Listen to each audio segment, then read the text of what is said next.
Hello बच्चों, आप सभी का स्वागत है आपके अपने यूट्यूब चैनल कंपोजर पर आयुक्त के सभी।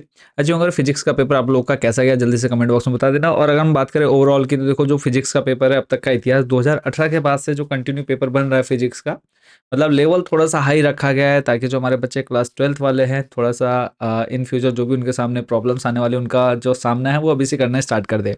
तो ओवरऑल बात करें फिजिक्स के जो क्वेश्चन क्वेश्चन पेपर था, लेवल ठीक ठाक था। ये नहीं बोलेंगे कि हाँ बहुत ईजी था या फिर मीडियम था, थोड़ा सा मीडियम से ऊपर लेवल का था। बाकी ये है कि जिस बच्चे ने पूरे साल भर अच्छे से मेहनत करी वो एक भी क्वेश्चन छोड़ करके नहीं आया होगा। बाकी जो इंपॉर्टेंट क्वेश्चन थे या फिर हमने महा मैराथन चलाई थी न्यूमेरिकल्स की, तो मोस्टली जो न्यूमेरिकल्स थे वो सारे उन्हीं जो हमारी महा मैराथन 6 घंटे की, उसमें हमने आपको एक एक क्वेश्चन जो हमने सॉल्व कराया था वहीं से लगभग सारे क्वेश्चन बने हैं। ठीक है। अगर हम ओवरऑल पेपर की बात करें तो 4 से 5 क्वेश्चन के छोड़ दे तो लगभग बाकी सारे जो क्वेश्चन हैं वो आपके पीडीएफ में से देखने को मिले जिन बच्चों ने पीडीएफ परचेज की है।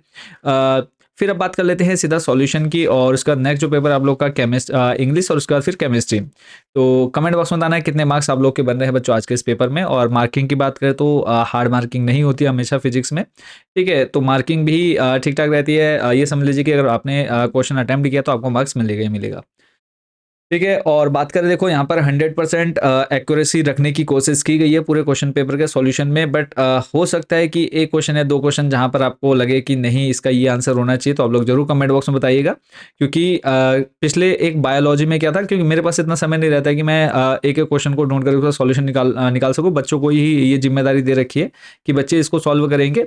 बाकी फाइनल एक बार चेक करने का भी टाइम नहीं रहता है कि मैं उसको चेक कर पाऊँ। तो बायोलॉजी में दो स्टार्टिंग न्यूमेरिकल क्या थे वो गलत हो गए थे, तो बच्चों के वही कमेंट आ रहे हैं। उसके अलावा पूरा पेपर था वो बिल्कुल एक्यूरेट दिया हुआ था, तो बच्चों ने क्या किया, मतलब वो 2 नंबर का छोड़ करके बाकी 98 जो 98% जो पेपर था उसको नहीं देखा कि बाकी सर ने सही बताया। बट वो 2 क्वेश्चन के लिए बच्चों ने लगातार कमेंट किया, सर आपने पहला दूसरा गलत बता दिया। ठीक है, तो इसलिए इस पेपर में मैं पहले से बता दे रहा हूँ कि अगर कोई क्वेश्चन आपको लगता है तो वो आप लोग कमेंट बॉक्स में बताइए, हम उसको कमेंट बॉक्स में पिन कर देंगे। बाकी अपनी तरफ से हमने पूरी कोशिश की है कि 100% हम आपको यहाँ पर एक्यूरेट आंसर प्रोवाइड कराएं। तो फर्स्ट क्वेश्चन बच्चों आप सामने स्क्रीन पर देख पा रहे हैं। जब किसी ठोस चालक को कुछ आवेश से स्थानांतरित किया जाता है तो स्थैतिक स्थिति में क्या होता है, तो इसका फर्स्ट वाला सही आंसर हो जाएगा, यह चालक के संपूर्ण पृष्ठ पर एक समान रूप से वितरित हो जाता है। ख नंबर है, किसी वैद्युत द्विध्रुव के कारण किसी बिंदु पर वैद्युत विभव का व्यापक सूत्र है, तो यहाँ पे फोर्थ वाला सही हो जाएगा। V equal to 1/4 vector P dot cap r upon में आर स्क्वायर। फोर्थ वाला गा नंबर है, टेस्ला निम्न में से किस भौतिक राशि का मात्रक है चुंबकीय क्षेत्र का। घ नंबर है, इसका जो सही आंसर है बच्चों वो हो जाएगा थर्ड नंबर ऊर्जा। नेक्स्ट पांचवा है, इसमें एक समतल वैद्युत चुंबकीय तरंग निर्वात में एक्स दिशा में गतिमान है, इसका जो सही आंसर है वो हो जाएगा फर्स्ट 3 × 10⁻⁻⁸ टेस्ला। 4 नंबर था, यदि किसी अवतल दर्पण के नीचे का आधा भाग, इसका जो सही आंसर हो जाएगा बच्चों थर्ड नंबर पूरे बिंब का। 6 नंबर है, निम्न में से कौन सा कथन सत्य है, तो थर्ड वाला इसका सही होगा, प्रोटॉन तथा न्यूट्रॉन दोनों स्थायी कण है। जहाँ नंबर है, निम्न में से कौन एक अर्धचालक है, तो यहाँ पर बच्चों कंफ्यूजन है, कई बच्चे फॉस्फोरस यहाँ पर लगा के आए होंगे और कोई यहाँ पे पॉली एनिलीन लगा के आए होंगे। तो लगभग 70-80% हम लोग जाएंगे थर्ड वाले के साथ। बाकी अगर जो बच्चे फॉस्फोरस लगा के आए हैं तो आप लोग कमेंट बॉक्स में जरूर बताइएगा। बाकी देखो जो फॉस्फोरस है इसको जब हम मिलाते हैं, इसमें हम एक और तत्व है वो मिलाते हैं, तब जाकर के अर्धचालक की तरह काम करता है, व्यवहार करता है। बट अगर हम बात करें एग्जैक्ट इसके आंसर की तो पॉली एनिलीन हो जाएगा। नेक्स्ट अभिकथन और कारण वाले हैं।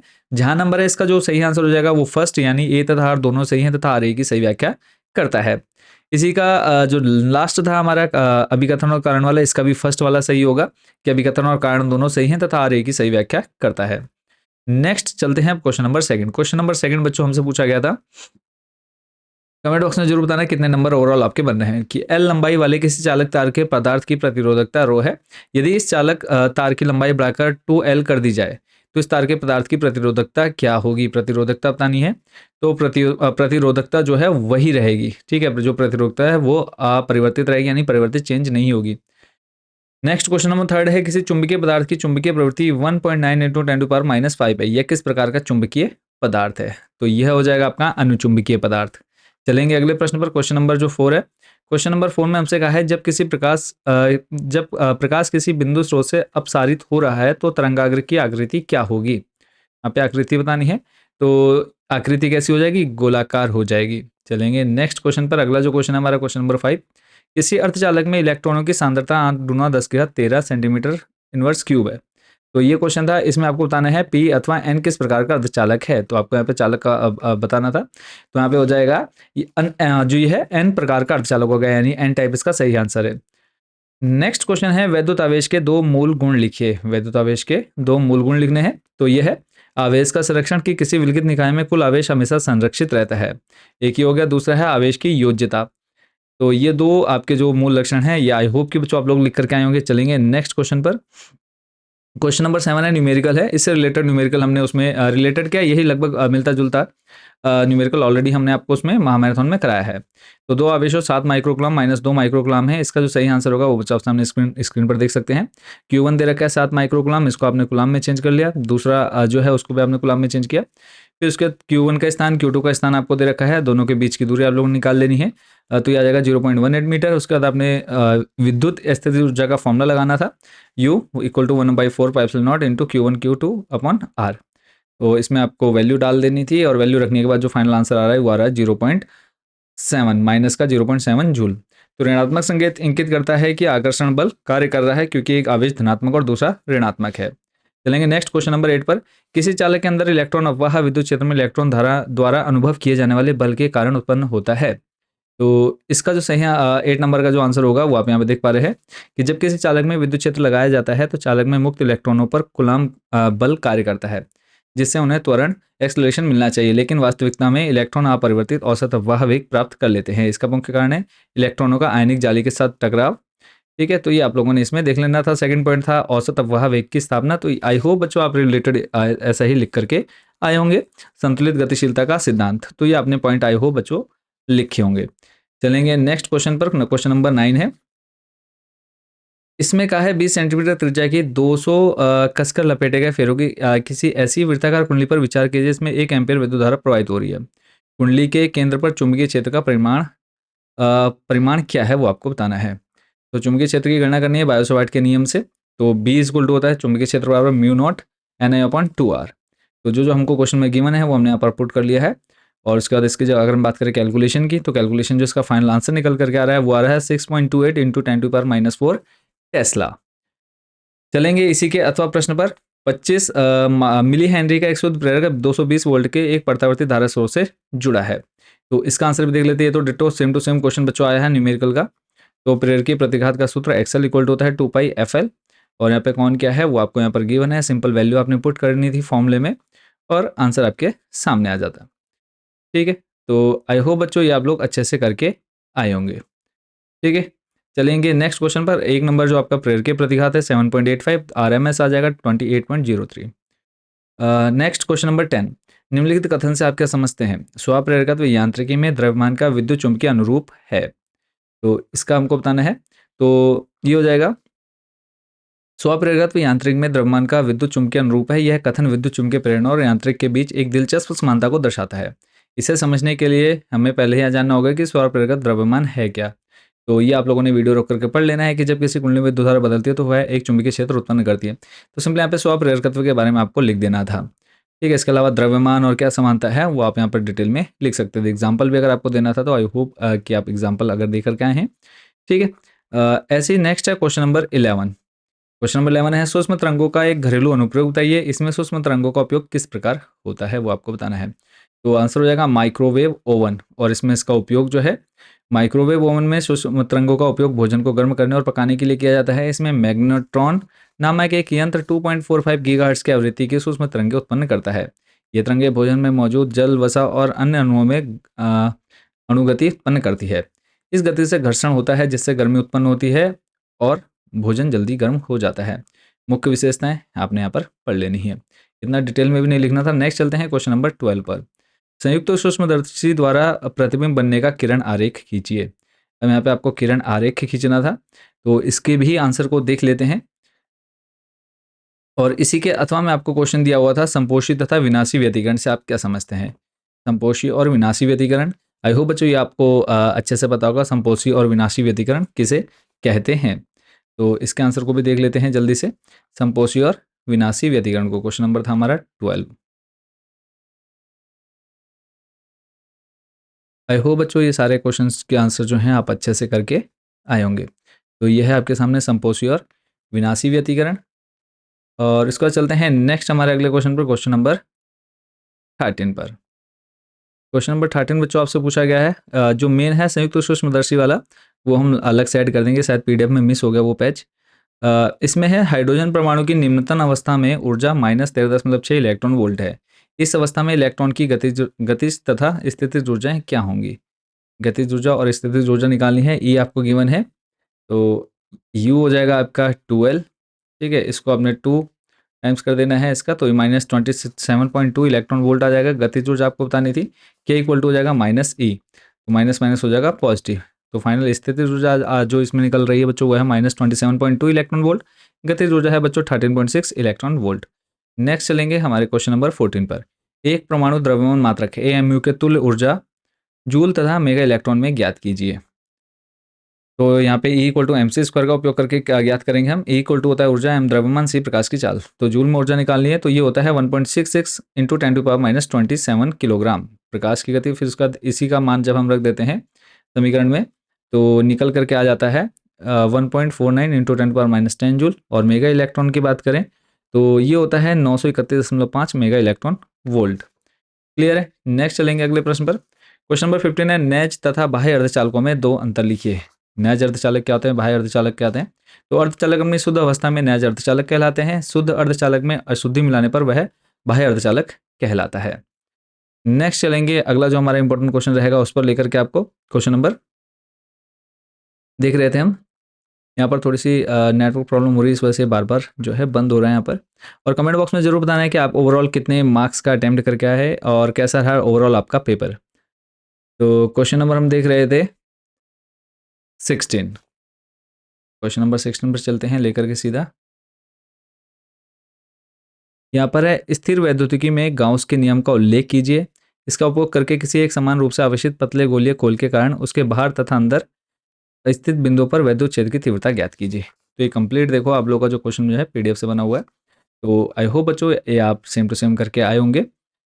और उसके बाद चलेंगे आपको लेकर के हमारा जो नेक्स्ट क्वेश्चन है उस पर। पहले आप लोग इसका कंप्लीट सॉल्यूशन देख लीजिए, मैच कर लीजिए कि आप लोग करके आए हैं या नहीं डिटो। ठीक है, इसके बाद नेक्स्ट हमारा क्वेश्चन है 16 का अथवा। इसमें आपसे कहा है, धारा घनत्व किसे कहते हैं? धारा घनत्व चालक तार के पदार्थ की चालकता तथा चालक तार के भीतर एक समान विद्युत क्षेत्र के मध्य संबंध स्थापित कीजिए। तो सबसे पहले धारा घनत्व किसे कहते हैं वो आपने यहाँ पर लिख देना है। इसके जो प्रतीक चिन्ह हैं वो आपने यहाँ पर बता दिए। फिर उसके बाद धारा घनत्व किसे कहते हैं, ये वो पेज रिपीट हुआ है। अब यहाँ पे संबंध दिखाना है, तो जे इक्वल टू होता है सिग्मा ई, जहाँ जे धारा घनत्व, सिग्मा हो जाएगा चालकता, ई हो जाएगा चालक के भीतर एक समान विद्युत क्षेत्र। इसके बारे में और डिटेल से अगर आप लोग लिख करके आए हैं तो वो भी आप यहाँ पे मैच कर सकते हैं। नेक्स्ट चलेंगे क्वेश्चन नंबर 17 पर। क्वेश्चन नंबर 17 है, लॉरेंज बल क्या है? एक समान चुंबकीय क्षेत्र में स्थित धारावाही सीधी चालक छड़ पर लगने वाले चुंबकीय बल का सूत्र व्युत्पन्न कीजिए। तो क्वेश्चन नंबर 17 और लॉरेंज बल को आपने पहले यहाँ पर एक्सप्लेन करना है। फिर उसके बाद आपने एक समान चुंबकीय क्षेत्र में स्थित धारावाही सीधी चालक छड़ पर लगने वाले चुंबकीय बल का सूत्र आपने व्युत्पन्न करना है। तो ये आपने पूरा डिटेल में आई होप बच्चों आंसर किया होगा। ठीक है, चलेंगे इसके बाद हमारे नेक्स्ट क्वेश्चन की तरफ। और ओवरऑल बात करें क्वेश्चन पेपर के, देखो ज़्यादा टफ भी नहीं बना है। जो बच्चा थोड़ा बहुत मेहनती था या जिसने थोड़ी बहुत भी मेहनत करी है तो उसका पेपर काफ़ी अच्छा गया होगा। नेक्स्ट क्वेश्चन नंबर 18 है। इसमें आपको एल गिवन है, सी गिवन है और आर गिवन है। ठीक है, अब इसमें आपको निकालना है स्रोत की आवृत्ति ज्ञात कीजिए जो परिपथ में अनुनाद उत्पन्न करे। अनुनादी आवृत्ति पर परिपथ की प्रतिबाधा निकालनी है। अनुनादी आवृत्ति पर धारा का आयाम ज्ञात करना है। तो इन तीनों का आंसर आप बच्चों देख सकते हैं, सिंपल। जो ए नंबर है अनुनादी आवृत्ति ज्ञात करना, तो अनुनादी आवृत्ति जो बच्चों आपकी निकल करके आई है वो आप सामने आंसर देख सकते हैं, 7.96 हर्ट्ज हो जाएगा। और उसका बाद बी नंबर था अनुनाद पर परिपथ की प्रतिबाधा निकालनी है। प्रतिबाधा जो आई है वो आई है 40 ओम। सी नंबर है धारा का आयाम निकालना है। तो इसका जो सही आंसर है वो है 5.75 एम्पियर। आई होप बच्चों इसको आपने पूरा सही किया होगा। नेक्स्ट जो क्वेश्चन है वो है, प्रकाश के पूर्ण आंतरिक परावर्तन से आप क्या समझते हैं? इसके दो अनुप्रयोग लिखिए। तो यह है आपका पूर्ण आंतरिक परावर्तन, कि जब कोई किरण सघन माध्यम से विरल माध्यम में गमन करती हुई दो माध्यमों के सीमा पृष्ठ पर क्रांतिक कोण से बड़े कोण पर आपतित होती है तो वह विरल माध्यम में अपवर्तित होने के स्थान पर सघन माध्यम में परिवर्तित हो जाती है। इस घटना को पूर्ण आंतरिक परावर्तन कहते हैं। आवश्यक शर्तें जो हैं वो आप यहाँ पे नीचे पढ़ पा रहे हैं। नेक्स्ट क्वेश्चन नंबर 19 का और, कि 600 नैनोमीटर तरंग का एक वर्णीय प्रकाश वायु से कांच की सतह पर आपतित होता है। कांच में अपवर्तित प्रकाश की तरंगदैर्घ्य आवृत्ति तथा चाल क्या होगी? कांच का अपवर्तनांक 1.5 है। तो यह है वायु में प्रकाश का तरंग दैर्घ्य लैम्डा 1 गिवन है 600 नैनोमीटर, उसके बाद अपवर्तनांक दे रखा है n 1.5 c दिया है। अब सिंपली आपने इसको सॉल्व कर लेना फॉर्मूले में वैल्यू रख करके। तो फाइनल आंसर जो आ रहा है वो आ रहा है 2 × 10⁸ मीटर पर सेकंड। कांच में प्रकाश की आवृत्ति ज्ञात करनी है, तो यह है 5 × 10⁻14 हर्ट्ज। कांच में प्रकाश की तरंग दैर्घ्य बतानी थी आपको, तो यह है 400 नैनोमीटर। ठीक है, और तीनों जो फाइनल आंसर जो आ रहे हैं वो आप सामने देख सकते हैं। कमेंट बॉक्स में बताना है कि आपका सही है या गलत। नेक्स्ट चलते हैं क्वेश्चन नंबर 20।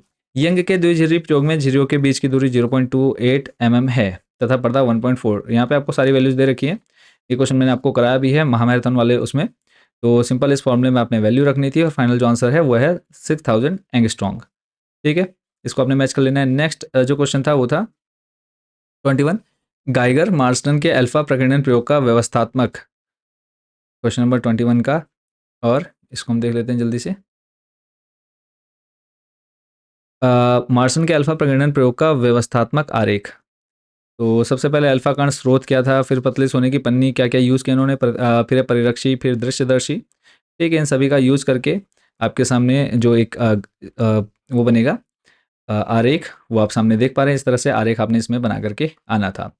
फिर है अल्फा कण के प्रक्षेप पथ का निर्भरता प्राचल, वो आपने यहाँ पे बता देना है। परमाणु नाभिक का आवेश, अल्फा कणों की ऊर्जा, अल्फा कणों की प्रारंभिक दिशा, सोने की पन्नी की मोटाई कितनी होनी चाहिए, फाइनल जो निष्कर्ष है वो क्या पता चला, वो आप यहाँ पे पढ़ सकते हैं। ठीक है, चलेंगे हमारे नेक्स्ट क्वेश्चन की तरफ, क्वेश्चन नंबर 22 पर। क्वेश्चन नंबर 22 है निम्न से संबंध डी ब्रोगली तरंग दैर्घ्य क्या होगी। पहला है आपका एक इलेक्ट्रॉन जो 5.4 × 10⁻6 मीटर पर सेकंड की चाल से गति कर रहा है। तो इसका आ जाएगा फाइनल आंसर का हम बात करें, तो फाइनल आंसर बच्चों जो है वो है 1.35 × 10⁻10। ऐसे ही दूसरा है बी नंबर, इसमें पूछा था कि 150 ग्राम द्रव्यमान की एक गेंद जो 30 मीटर पर सेकंड की चाल से गति कर रही है। तो इसका जो आंसर निकल कर क्या रहा है बच्चों वो है 1.47 × 10⁻34। ठीक है, तो ये इसमें दूसरे नंबर पे दे रखा था क्या कारण है कि स्थूल वस्तु हमारे दैनिक जीवन में तरंग सादृश गुण नहीं दर्शाती हैं। तो ये आ जाएगा इसका सेकंड का आंसर कि क्यों नहीं दर्शाती है।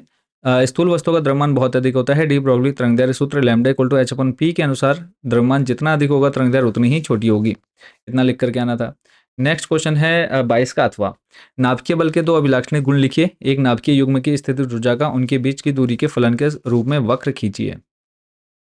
इसका भी देख लेते हैं। नाभिकीय जो इसके अभिलाक्षणिक गुण हैं वो दो आप सामने देख पा रहे हैं कि अत्यंत प्रबल होता है, फिर लघु परास। बाकी इन पर आपने थोड़ा सा डिटेल में लिख देना था। फिर नाभिकीय युग्म की स्थिति ऊर्जा का वक्र, तो ये आपने कंप्लीट यहाँ पे पढ़ लेना है। इसका जो वक्र बनेगा वो आप देख सकते हैं किस टाइप का रहेगा। तो आई होप बच्चों ये भी आप अच्छे से करके आए होंगे। Next question number 23। यहाँ पर आपको दे रखा है तापमान जो टेम्परेचर है ग्रेटर देन है 0 केल्विन पर एन तथा पी प्रकार के अर्धचालकों के लिए ऊर्जा बैंड आरेख खींचिए। इसमें दाता तथा ग्राही ऊर्जा स्तरों को चिन्हित कीजिए। तो यहाँ पर चालन बैंड फिर दाता स्तर, इनके बीच का जो गैप है वो आप देख सकते हैं। चालन बैंड और संयोजी बैंड के बीच में जो गैप है। पी प्रकार के चालक के लिए ऊर्जा बैंड ऊपर आपका आ गया एन प्रकार के लिए आरेख, नीचे है पी के लिए। ठीक है, यहाँ पर आप देख सकते हैं दाता स्तर हो गया और यहाँ पे ग्राही स्तर। स्पष्टीकरण इसको आपने पढ़ लेना है जो, और थोड़ा सा हमने यहाँ पर डिटेल में लिखना था। संयोजी बैंड क्या है, दाता स्तर क्या होते हैं, चालन बैंड क्या है, ग्राही स्तर। नेक्स्ट है इसमें तापमान का क्या प्रभाव पड़ेगा। तो जैसे जैसे तापमान बढ़ता है अधिक इलेक्ट्रॉन दाता स्तर से चालन बैंड में उत्तेजित हो जाते हैं और अधिक क्षेत्र ग्राही स्तर से संयोजी बैंड में उत्तेजित हो जाते हैं। तो ये पढ़ लेना है। नेक्स्ट क्वेश्चन नंबर 24 में कहा है प्रत्यावर्ती धारा जनित्र का एक आरेख खींचिए। इसका सिद्धांत बताइए तथा संक्षेप में इसकी कार्यप्रणाली बताइए। तो प्रत्यावर्ती धारा जनित्र ये क्लास 10th में भी आप लोगों ने बच्चों अच्छे से पढ़ा हुआ है। तो आई होप बच्चों इसको तो आपने 101% किया ही होगा। क्षेत्र चुंबक, फिर इसमें आपने आर्मेचर कुंडली, सर्पी वलय, ब्रश, कार्यविधि सब आपने अच्छे से एक्सप्लेन किया होगा। नेक्स्ट क्वेश्चन नंबर 24 का ही और है। एक समान चुंबकीय क्षेत्र में स्थित आयताकार धारावाही पर कार्य करने वाले बल आघूर्ण का सूत्र व्युत्पन्न कीजिए। बल आघूर्ण का सूत्र व्युत्पन्न करना था। तो ये जो क्वेश्चन है उसका कंप्लीट सॉल्यूशन बच्चों आप सामने स्क्रीन पर देख पा रहे हैं। तो आई होप बच्चों ये आप लोग बना करके आए होंगे। तो इसको आपने अच्छे से देख लेना है वीडियो रोक करके। देखो ओवरऑल पेपर जो है वो ठीक आया हुआ है, हम ऐसा नहीं कहेंगे बहुत ही टफ आया है या फिर बहुत इजी भी नहीं आया है। जिस बच्चे ने साल भर मेहनत की है तो उसका तो बहुत अच्छा गया। बाकी जिसने एक रात पहले 2 रात पहले खोली है फिजिक्स, तो उसका तो 101% की इतना अच्छा नहीं गया होगा। क्वेश्चन नंबर 25 है किसी प्रिज्म के पदार्थ का अपवर्तनांक ज्ञात करने का सूत्र व्युत्पन्न कीजिए तथा दर्शाइए कि पतले प्रिज्म प्रकाश को अधिक विचलित नहीं करते हैं। तो ये आपने देख लेना है प्रिज्म से आप क्या समझते हैं। तो पहले प्रिज्म के बारे में लिखना है और उसके बाद फिर आपसे जो पूछा है विचलन कब अधिकतम होगा कब न्यूनतम होगा, तो प्रिज्म का ये आपने पूरा डिट्टो छाप करके आना था। पहले आपने प्रिज्म के बारे में अच्छे से यहाँ पर लिख देना था डिटेल में।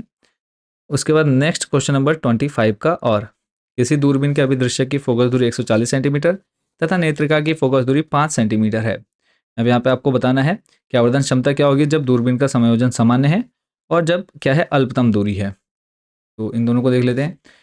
दूर की वस्तुओं को देखने के लिए दूरबीन की आवर्धन क्षमता है m is to F naught upon F E, जहाँ F naught F E given है, इसको आपने सिंपली फॉर्मूले में रखा है। m जो आवर्धन क्षमता निकालनी है 20 होगी, 28 होगी। फिर दूसरा अभिदृश्यक लेंस तथा नेत्रिका के बीच की दूरी क्या होगी, ज़्यादा होगी, ठीक है। यहाँ पर इसका ये फॉर्मूला यूज कर लेना है, 145 सेंटीमीटर इसका आंसर होगा। थर्ड नंबर, यदि 3 किलोमीटर दूरी पर स्थित 100 मीटर ऊंचे मीनार को देखा जाए तो प्रतिबिंब की जो ऊंचाई होगी वो आप यहाँ पर देख सकते हैं, टोटल 3.57। चलेंगे नेक्स्ट क्वेश्चन नंबर 26 पर। 26 जो है लास्ट क्वेश्चन है हमारा पूरे क्वेश्चन पेपर का। वैद्युत द्विध्रुव आघूर्ण का मात्रक लिखिए। तो इसका जो मात्रक होता है वो होता है रो, ठीक है। और सॉरी, द्विध्रुव आघूर्ण रो का मात्रक जो होता है कूलाम मीटर होता है, ठीक है। और इसी में सेकंड क्वेश्चन पूछा था, किसी निकाय में दो आवेश आपको दे रखे थे, फिर इस पर जो बिंदु हैं वो स्थित हैं, इस ध्रुव निकाय के कारण पर परिणामी क्षेत्र का मान ज्ञात कीजिए। ये आपने देखना है। तो इसका जो कंप्लीट आंसर निकल करके आएगा, इस फॉर्मूले में आपने वैल्यू रखनी थी और इसको हमने सॉल्व किया तो फाइनली जो हमें निकालना था R इक्वल टू आ गया 0.30 मीटर। विद्युत क्षेत्र, परिणामी विद्युत क्षेत्र का मान ज्ञात करना था। तो इस फॉर्मूले में आपको यहाँ पर जो P की वैल्यू है वो आपने Q इंटू 2A से निकाल ली है, R आपको गिवन है। तो सिंपली आपने क्या करना है, इसका जो कंप्लीट सॉल्यूशन है वो बच्चों आपको यहाँ पर नहीं दिया हुआ है। तो P और इस R की वैल्यू आपने यहाँ रखनी है। 1/4 का मान आपको क्वेश्चन में गिवन रहता है, आपको याद होगा। बाकी P की वैल्यू रख करके आपने इसको कैलकुलेट कर लेना है। नेक्स्ट और लास्ट क्वेश्चन था इसमें, ध्रुवीय अणु किसे कहते हैं। तो वे अणु जिनमें धनात्मक और ऋणात्मक आवेशों के केंद्र अलग अलग होते हैं और जिनमें स्थायी द्विध्रुव आघूर्ण रो मौजूद होता है, उन्हें ध्रुवीय अणु कहते हैं। उदाहरण के लिए जैसे जल हो गया, अमोनिया हो गया, आदि ध्रुवीय अणु है। तो ये सब बच्चों पूरा क्वेश्चन पेपर जो हमारा फिजिक्स का उसका कंप्लीट सॉल्यूशन। अब आप लोगों ने कमेंट बॉक्स में बताना है ओवरऑल कितने नंबर जो हैं आपके इस पेपर में बन रहे हैं। नेक्स्ट जो है आप लोग का इंग्लिश का पेपर है और केमिस्ट्री का पेपर है, उनके लिए इंपॉर्टेंट क्वेश्चंस की पीडीएफ आप लोग के लिए हमने वेबसाइट पर अपलोड कर रखी है। जो बच्चे लेना चाहते हैं आप लोग परचेस कर सकते हैं। बाकी वीडियोज़ भी आएंगी, लाइव क्लासेस भी होंगी। तो मिलेंगे नेक्स्ट वीडियो में इंग्लिश एंड केमिस्ट्री के पेपर के इंपॉर्टेंट क्वेश्चन के साथ। Thank you so much watching for this video and best of luck for your next exam.